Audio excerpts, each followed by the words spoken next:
Hello, fellow followers. Ruth, he wakes in the night and finds a woman, a foreigner, touching his feet.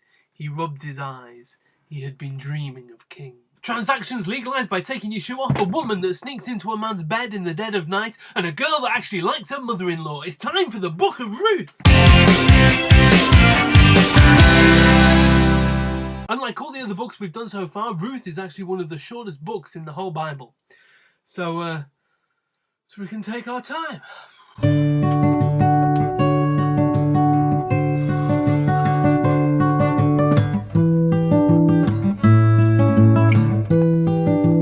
Okay, not that much time. If you're reading the book in a Christian Bible, the book's in a different place in the Hebrew Bible. Then Ruth is definitely a lovely relief from the bloodshed of Joshua and Judges. Many people claim it's a romance book.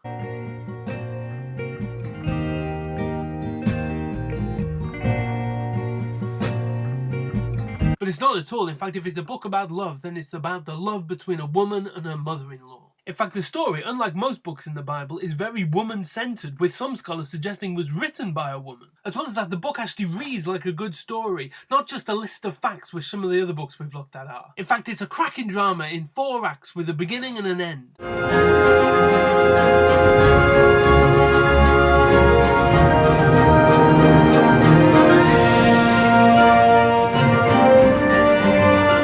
Naomi tells her daughters-in-law Orpah and Ruth to stay in Moab after the death of her son. Naomi intends to return to her people in Israel, but Ruth point-blank refuses to leave her.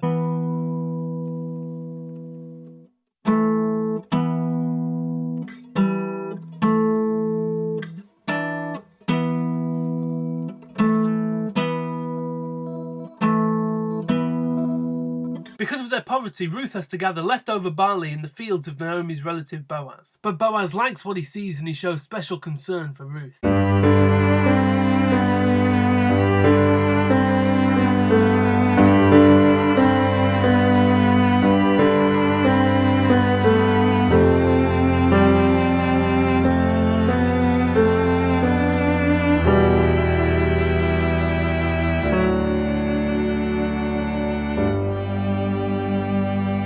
Naomi convinces Ruth to hide in the threshing floor and to sneak into Boaz's bed at night. When Boaz falls asleep at night, Ruth sneaks into his bed and lies down at his feet. When he wakes up, she tells him she wants to marry him. You're pleased to know that Boaz is a perfect gentleman, instead tells her that a different relative has a prior claim. Okay, to understand that, you need to understand that within that culture, if a man died and left a wife, then the closest living relative could marry that woman, inherit the man's land, and then the elder son would be understood to be the son of the deceased.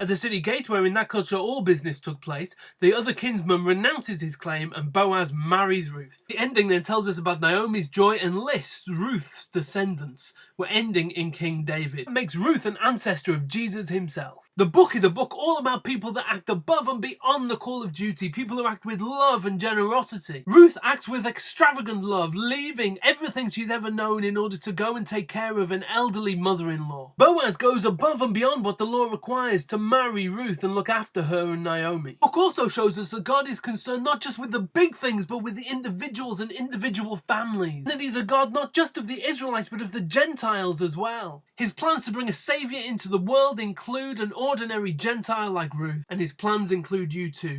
God bless, fellow followers.